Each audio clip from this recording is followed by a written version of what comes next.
Naquele momento, Jesus exultou no Espírito Santo e disse: Eu te louvo, Pai, Senhor do céu e da terra, porque escondestes essas coisas aos sábios e entendidos e as revelaste aos pequeninos. Sim, Pai, porque assim foi do teu agrado.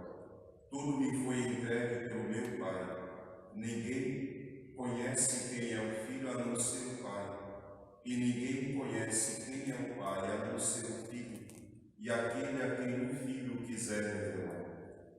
Jesus voltou-se para os discípulos e disse-lhes em particular: Felizes os olhos que veem o que vós vedes, pois eu vos digo que muitos profetas e reis quiseram ver o que estáis vendo e não puderam ver. Quiseram ouvir o que estáis ouvindo e não puderam ouvir. Palavra da salvação. A vós descer.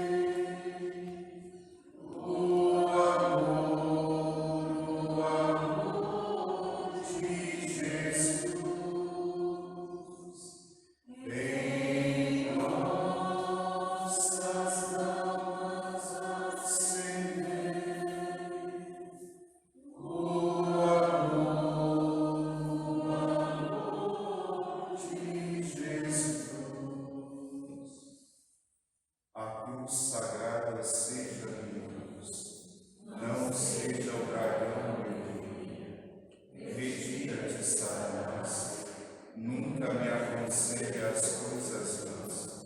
É mal que tu me ofereces, bebes tu mesmo dos teus venenos.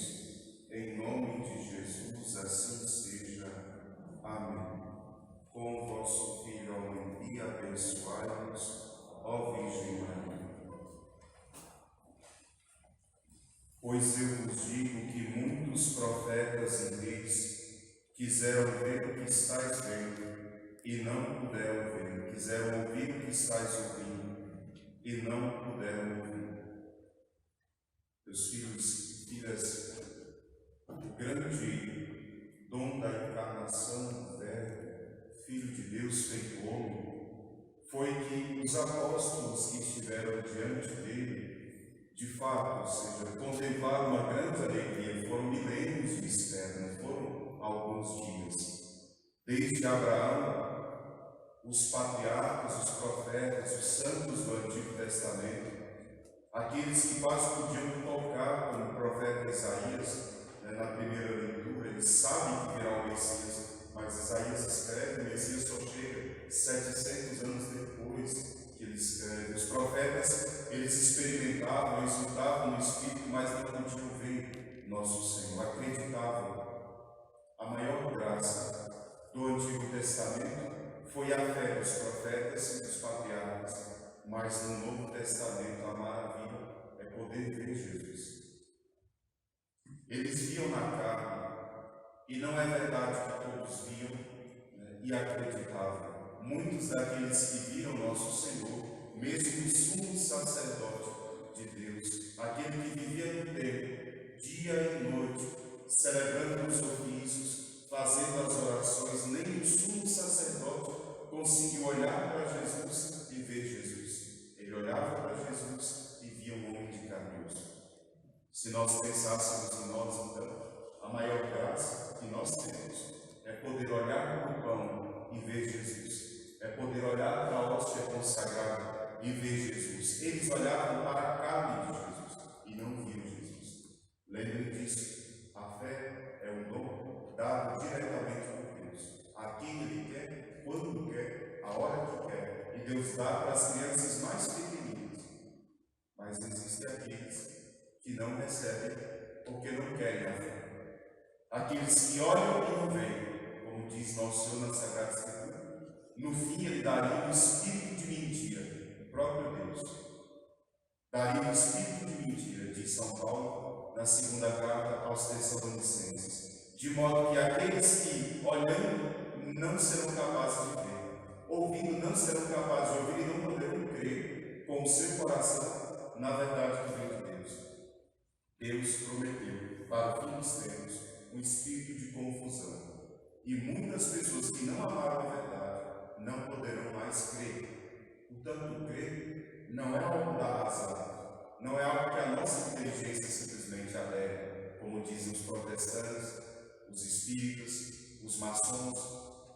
A fé católica é uma fé infusa, Deus dá no nosso coração, e de nós Ele só pede a disposição em querer ver. Se nós temos santos desejos do céu, como eu dizia no domingo na missa, santos desejos por Deus, Ele iluminará o nosso olhar, e nós poderemos ver naquela hóstiazinha o corpo dele, sem precisar que ele transforme toda a hóstia em carne e todo vinho em sangue.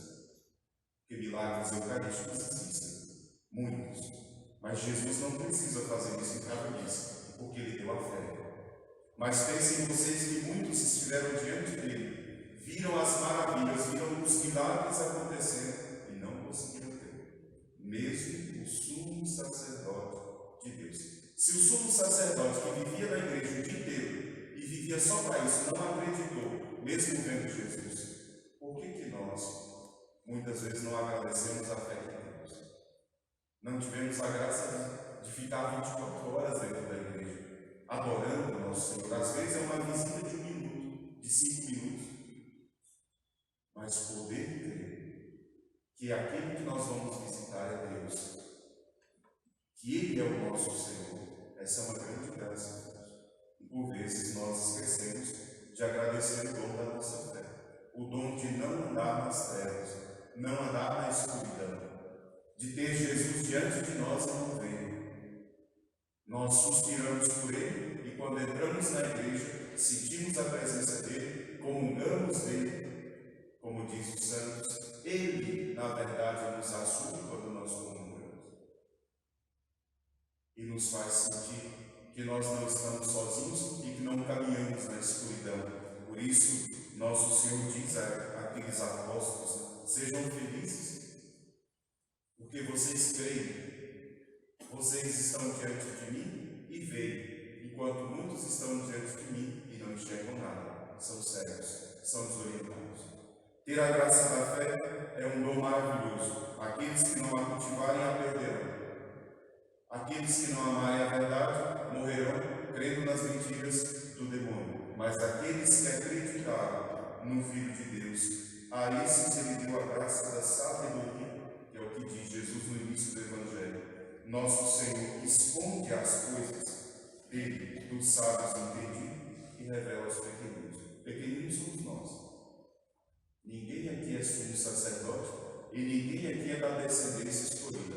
Todo mundo aqui é filho de pagão, a não ser que tenha um que seja filho de judeu de primeira hora. Nós somos pagãos, que vimos a luz do mundo e graças a Deus fomos tocados por ela. Nosso Senhor diz, os pequeninos.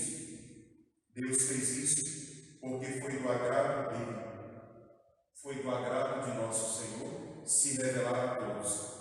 Um herege protestante chamado Calvino, junto com Lutero e aquela corja protestante, Calvino dizia que Deus, nosso Senhor, criou alguns para serem salvos e outros para serem condenados, e que o próprio Deus levava essas pessoas a pecarem para que elas não pudessem se converter e assim fossem condenadas ao inferno, porque eles defendem a predestinação ao céu e ao inferno. A Igreja Católica diz, malditos, porque nosso Senhor quis iluminar a todos, bons e maus, de modo que todos pudessem ter acesso a Ele e todos pudessem ser salvos, inclusive nós que não merecíamos.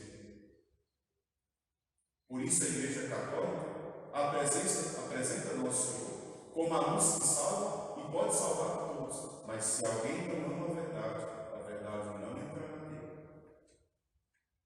Lembrem de nosso Senhor diante de Pôncio Pilatos, quando nosso Senhor diz, eu vim ao mundo para dar testemunho da verdade. Todos aqueles que ouvem a verdade escutam lado, cego, diante do Filho de Deus, cego, olha para nós, Senhor, e diz: o que é a verdade? Se ele que deveria julgar, porque ele era o governador, se ele que deveria ter a verdade diante dele para julgar corretamente, não conhecia a verdade diante dele, e ele não podia ver. Agradecemos a nosso Senhor, porque se nós estamos aqui no início do tempo do Advento, é porque nós cremos e queremos ver de novo Jesus nascer na nossa alma. Louvado seja nosso Senhor Jesus Cristo. Para sempre seja louvado, e a sua